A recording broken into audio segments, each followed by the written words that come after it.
Bienvenue à tous dans ce nouveau live business où nous allons parler encore des ventes physiques et nous allons voir principalement la décoration du stand et comment bien préparer son stand lors d'événements en extérieur ou en intérieur. Salut Tika, ça va bien? Alors, la semaine dernière, donc dans la dernière vidéo, vous avez vu comment trouver des lieux pour des événements, des foires, des salons, des foires d'artisans, des brocantes, si vous pensez que c'est le bon plan pour vous. On a vu tout un tableau que je vous conseille vraiment d'utiliser pour avoir une bonne idée de comment sélectionner les lieux. Et aujourd'hui, je parle plus dans le côté pratique de l'installation du stand et avoir un stand qui sort hors du lot quand on vend, ça change toujours tout. Donc voilà, oui, je vais très bien, merci. Alors, on va passer directement à la présentation. Donc c'est 9 astuces et plus, j'avoue, je me suis lâchée, pour un stand qui sort hors du lot. Donc tout d'abord, donc vous savez, les live business, c'est tous les mercredis midi. Si c'est pas un live, c'est une vidéo et c'est sur un thème spécifique business et machine de découpe. C'est toujours un moment d'échange, je suis toujours intéressée par vos retours. Je ne parle pas de sujets légaux parce que je ne suis pas formée là-dessus et ce n'est pas une explication sur le programme du Cricut Design Space ou les machines Cricut, car cela, vous pouvez le retrouver sur le site jecréejecut.com. C'est parti! Vous me souvenez, je suis toujours Anne-Sophie Gouverneur, je suis toujours coach de l'univers Cricut et j'avais un business créatif auparavant. Donc, je vous donne toutes les astuces que j'ai apprises et toutes les erreurs que j'ai faites et qu'il ne faut pas faire. Alors, il est très important de noter qu'il ne faut pas négliger votre stand quand vous avez des salons et des foires. C'est la première façon de capturer le regard du client ou du prospect qui passe par là. Si votre stand est beau et attractif, ça va vraiment... si c'est attractif, il va venir vers vous, quoi. Voilà, c'est ça que je veux dire. Mais il faut aussi bien penser que oui, c'est beau, c'est important, mais il faut qu'il soit pratique. Que ça soit pratique pour le montage, que si vous faites beaucoup de stands de salon en extérieur, que ça soit résistant aux intempéries, au vent, à la pluie, au trop de soleil. J'ai tout eu, donc vraiment, faites bien gaffe à ça. Et que ça soit aussi pratique pendant l'événement, que vous n'ayez pas à vous contorsionner pour aller chercher une pièce ou une autre. Ça ne sera pas très vendeur. Surtout, il faut faire bien attention à éviter le vol. Et il ne faut pas non plus perdre trop de temps sur la... Oh, il y a un magnifique oiseau là sur l'arbre. Désolée. C'est super important aussi de ne pas trop y perdre du temps. C'est difficile pour nous parce qu'on est créatif, donc on a envie de faire un truc très très beau et on prend du temps dessus. Mais il est aussi important d'avoir du stock à vendre. Donc, pensez-y bien. Alors, tout d'abord, un point, c'est la couleur. Il faudrait des répétitions de couleurs sur votre stand. Moi, je conseille maximum 3 couleurs différentes. Une seule, c'est encore plus beau. Et qui sont répétées dans des petits éléments de votre décoration. Par exemple, moi, dans mes stands, j'avais des pinces à linge roses que j'avais teintées dans de la couleur rouge, tout simplement. Et en fait, mon logo était dans les couleurs roses. Les réseaux sociaux, c'était tout dans les couleurs roses. Donc voilà, c'était vraiment, je rappelais. J'avais rajouté des pointes de verre et le principal était blanc. Mes supports de boucles d'oreilles sont blancs. Donc voilà, c'était vraiment important. Alors, que vendre sur votre stand? Ne mettez pas tous vos articles différents, surtout si vous en vendez plus de 10 différents. Je dirais plus, donc je vais dire 10 sortes, des boucles d'oreilles, des bracelets, des colliers, enfin voilà, vous vendez une seule sorte de chaque. Mais plutôt une répétition de 5 à 10 articles dans une autre couleur ou une taille. Voilà, par exemple, moi ici, je mettais toutes mes duos, l'une à côté de l'autre. Je vendais principalement celle-là en salon et en foire, parce que c'était un prix plus bas et j'avais remarqué qu'en vente physique, je vendais des articles moins chers qu'en ligne. En ligne, les gens prenaient plus le temps et ils étaient d'accord, enfin, en tout cas, ils étaient plus enclins à consommer plus que sur des salons. Sur des salons, ils arrivaient, ils prenaient, hop, ils partaient. Enfin, c'était très rapide aussi. Alors, le fait de répéter comme ça le même article, ça donne vraiment ça va attirer le regard du prospect. Alors, je ne sais pas si vous connaissez les magasins Zodio. C'est vraiment trop beau. C'est par exemple, ils vendent des passoires. Ben, alors sur le mur, vous allez avoir 36 passoires, mais toutes les couleurs qui existent, quoi. Et donc c'est vraiment top, quoi. Et on voit ça en hauteur, ça donne, c'est vraiment un côté attractif. Donc ça peut vraiment être chouette. Alors, les articles, donc vous allez les sélectionner selon les ventes que vous avez faites auparavant.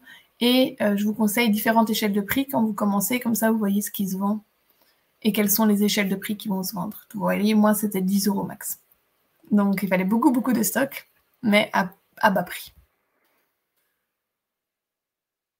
Alors, la composition, donc c'est comment votre regard va se poser sur les produits. C'est vraiment pas à négliger, parce qu'on a toujours l'impression qu'on met tout par terre, et donc les gens ils doivent regarder comme ça pour voir vos œuvres. Or, vous avez vraiment, on dit toujours que vous avez 3 mètres en longueur, mais vous avez aussi 2 mètres en hauteur. Donc, il faut vraiment aller sur la hauteur pour, encore une fois, attirer le regard. Souvent, on met les outils, enfin les éléments qu'on vend le plus plutôt, les objets qu'on vend le plus à l'auteur du regard. Comme ça va vraiment attirer le vendeur. On peut aussi, des petites astuces, c'est mettre les petits prix à côté de la caisse. Comme dans tous les magasins, vous voyez, il y a toujours les petits prix près de la caisse ou les petits éléments pour enfants qui sont près de la caisse. Des cartes de visite à chaque extrémité de votre table et un call to action, donc un appel à l'action pour vos gens qui vous visitent. Même s'ils n'achètent pas, je crois que le plus important, même si vous ne faites que de la vente physique, c'est d'avoir une liste email, ça j'en parlerai encore en long et en large. Donc, c'est d'avoir un répertoire de vos clients et vos prospects par email pour leur envoyer des newsletters. C'est le meilleur moyen, selon moi, de contacter sa clientèle et ses prospects. C'est ce qui est le plus ouvert, c'est ce qui a le plus de durée de vie par rapport à une publication Facebook, Instagram, TikTok, etc. Donc, l'appel à l'action, c'est par exemple un concours. Vous pouvez mettre tiens, tentez votre chance de gagner une paire de boucles d'oreilles en répondant à ces 3 questions. Et les 3 questions, ça va être quelle est votre couleur préférée, quel est votre article préféré sur la vente, et je sais pas, combien seriez-vous prêt à dépenser, quoi. Donc voilà, vous, en plus, c'est un sondage pour vous, c'est parfait. Et eux, ils vont être super enclins de vous donner leur adresse email. Il faut toujours être bien en ligne avec la RGPD et leur demander une confirmation par email que vous pouvez utiliser leur adresse email pour l'envoi d'email marketing. Mais comme ça, vous avez vraiment une idée de qui est votre audience d'une part. Vous avez des adresses email, vous organisez un concours et c'est vraiment un appel à l'action. Et donc, ça va motiver les passants qui sont là sur le stand. C'est pourquoi il y a des concours dans chaque stand dans les salons, c'est juste pour ça. Le point suivant, c'est la lumière. Surtout si vous faites des événements en extérieur nocturne, il faut bien penser à la lumière pour la nuit. Ça peut aussi être des points qui vont mettre en exergue vos chefs-d'œuvre d'une part et d'autre de vos tables. Par contre, faites hyper gaffe, demandez bien à l'événement, aux organisateurs, quelles sont les arrivées d'électricité pour ne pas faire tout sauter. Nous, ça nous arrive très souvent avec mon mari. Maintenant, ils savent que c'est nous, ils font « Ok, on va rajouter un truc ». Alors, quelque chose qui peut aussi attirer le regard, c'est quelque chose d'exagérément grand. Par exemple, vous voyez ici, il y a des fleurs et on fait une énorme fleur qui sort du lot. Eh bien voilà, on sait ce que la personne vend, elle vend des fleurs. Si vous vendez des pulls, vous pouvez faire un pull géant en bannière. faites-le vous-même. Ça montre vraiment votre expertise et vous kiffez, quoi. Donc, vous allez vous amuser. Pensez bien aussi à de l'exagérément grand, mais facilement transportable et qui ne s'abîmera pas lors du transport.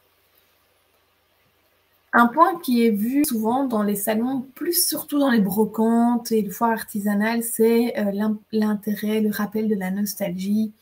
Vous pourriez par exemple faire tout votre stand décoré avec des Barbies ou avec des Playmobil ou quoi. Ça rappellerait vraiment des moments de l'enfance et les gens vont s'intéresser, vont s'attarder sur votre stand. Voilà, faut pas non plus faire comme si vous vendiez que des Playmobil, mais ça peut rappeler là-dessus. Alors, des astuces, j'en ai plein. Donc, à un moment, je me suis dit, je vais quand même me limiter parce que j'ai tellement de choses à dire là-dessus. Un truc hyper basique, les caisses de rangement comme ça, les vieilles caisses à vin ou les caisses en bois à 10 € chez Ikea, je crois que c'est même moins que 10 €. Vous les bombez de la couleur de votre branding, de votre marque. Et vous pouvez, comme ça, les superposer et exposer en hauteur vos créations. Et une fois que c'est terminé, pop, pop, pop, tout se range dedans. Donc, c'est hyper pratique.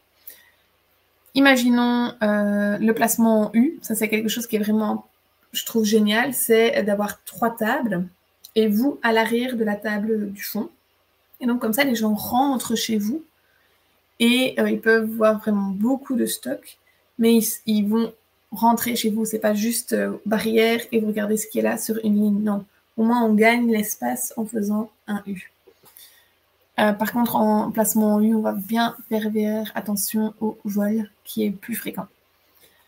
Alors, imaginons, ça nous est arrivé, on a pris 300 ans pour la déco de notre stand et on n'a pas de stock à vendre. Imprimez des belles photos de vos créations et mettez une grande affiche, commandez votre, je sais pas si vous vendez des pulls, votre pull personnalisé ou vous aurez le pull que vous voulez. Voilà, c'est vraiment dire aux gens, voilà, commandez votre pull personnalisé, c'est vraiment un appel à l'action. Ok, on va faire ça. Et vous pouvez mettre aussi délai 5 à 10 jours, etc. Ce que j'explique tout ici, c'est vraiment que dès que le visiteur arrive, je vous l'ai dit tout à l'heure, il doit voir ce que vous vendez en un regard. Donc, vraiment, pensez bien à ça.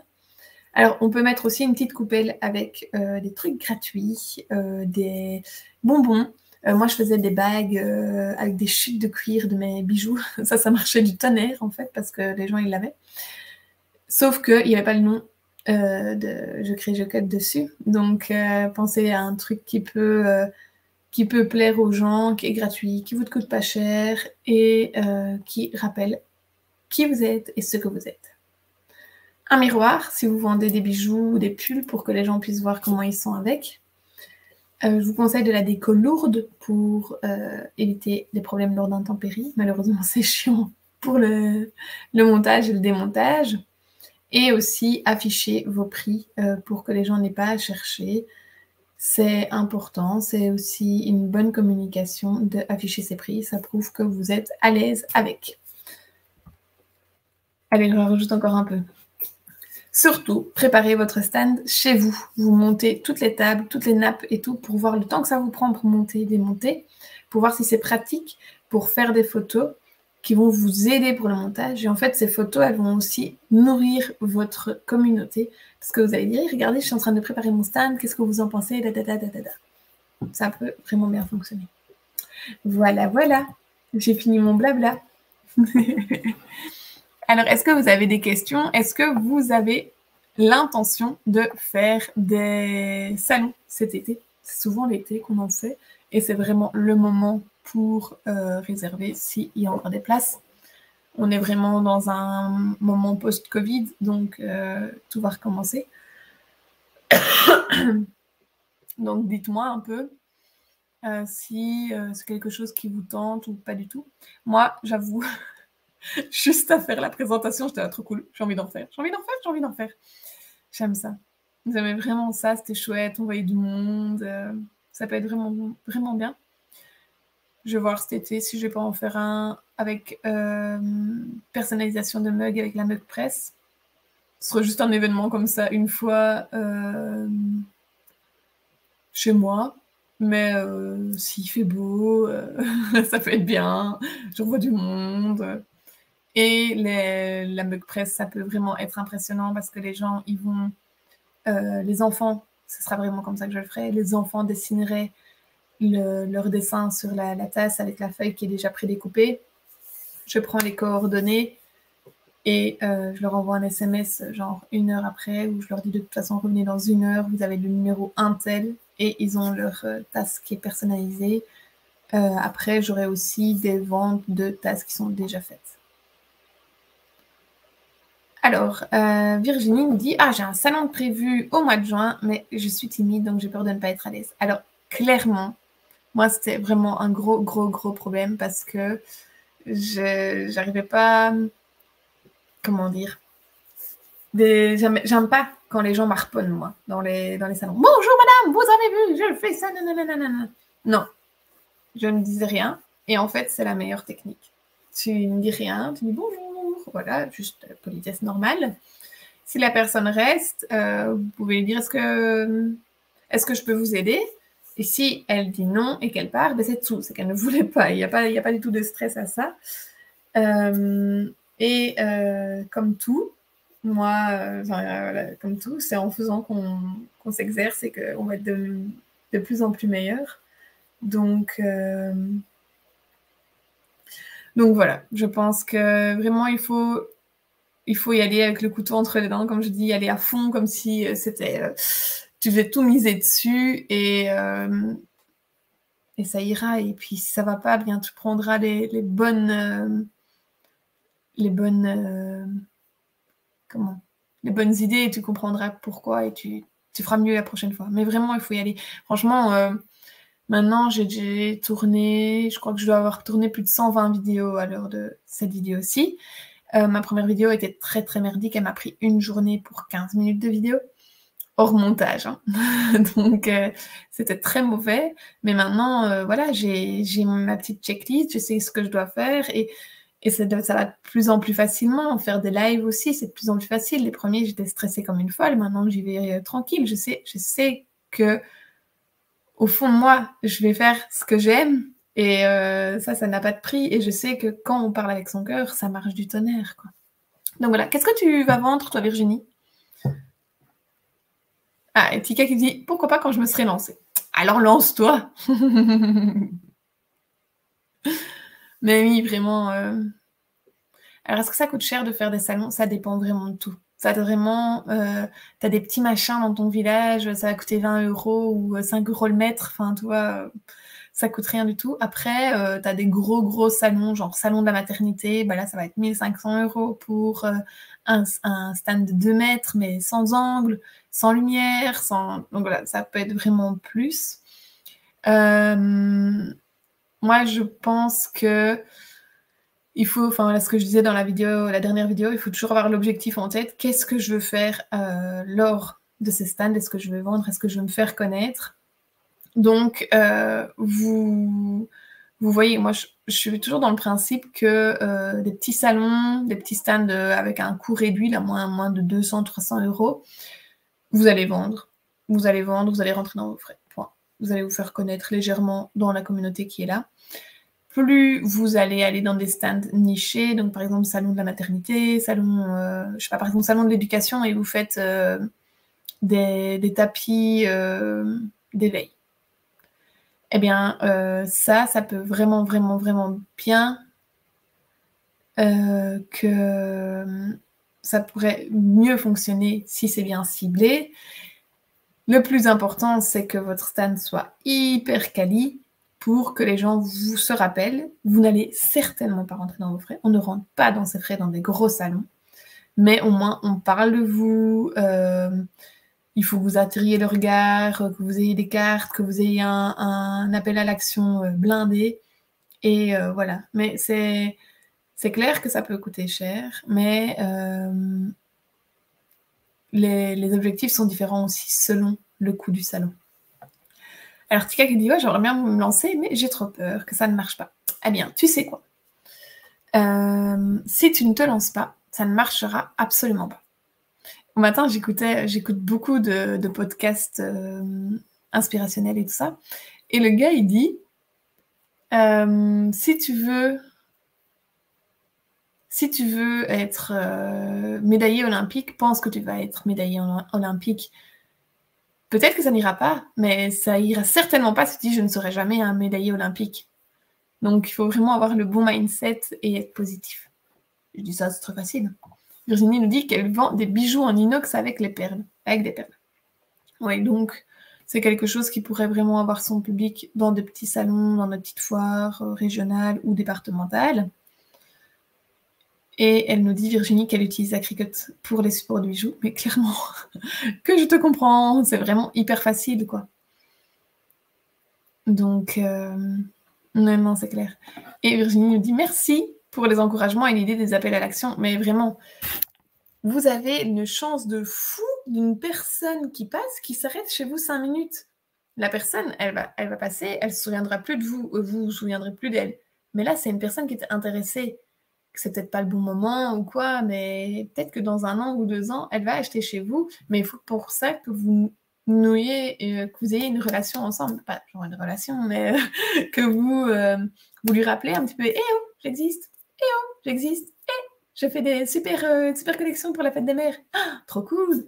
Voilà, et c'est vraiment pour ça, l'appel à l'action va permettre vraiment de vous fournir une base de données d'email pour justement vous rappeler que ces gens se rappellent à vous.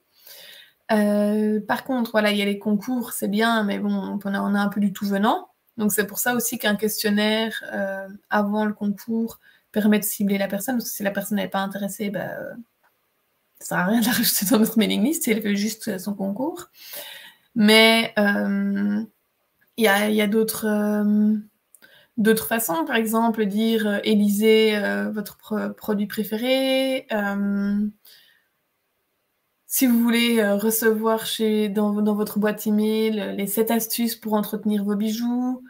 Ça, c'est un super bon plan. Si... Enfin, je sais pas, il devrait y avoir plein d'idées de bonus que vous pouvez offrir aux gens. Comment assortir mon pull avec des baskets, tout un article que vous aurez écrit et qui sera disponible aux personnes qui donnent leur adresse email. Si vous vendez quelque chose mais que la notice d'emploi n'est pas simple, vous pouvez en faire une vidéo. Et vous dites, inscrivez-vous et vous recevrez la vidéo pour comprendre comment l'utiliser. Donc voilà, il y a vraiment plein d'idées. Tika qui dit, merci pour ces encouragements. Mais il n'y a pas de souci, je suis là pour ça. Ça me fait hyper plaisir. Vous voyez, il faut vraiment... Non, là, de l'autre côté, il faut vraiment que je range un peu mon atelier. J'essaye vraiment de le ranger, mais je n'y arrive pas. Mais Émilie se moque de moi parce que... j'ai un bug avec les poubelles dans les ateliers. Je trouve qu'il faudrait des poubelles partout dans un atelier. Moi, je n'en ai qu'une, alors j'ai des mini points poubelles comme ça sur chacune de mes tables. C'est n'importe quoi. Enfin, soit. Alors, donc, la semaine prochaine, on parlera de ce qu'il ne faut pas oublier lors d'un salon. Ce qui est communication avant, après, la checklist de tout ce qu'il ne faut pas oublier, genre un carnet de notes, un marqueur, de la monnaie, un moyen de paiement par carte, etc. Donc voilà, est-ce que vous avez d'autres questions? Et sinon, on va s'arrêter ici et on se dira à mercredi prochain. Ah oui, je dois toujours attendre, il y a toujours une latence de quelques secondes entre ce que je dis et ce que vous entendez. Mais oui, c'est parfait. Super, à mercredi prochain. Salut, salut! Merci d'être toujours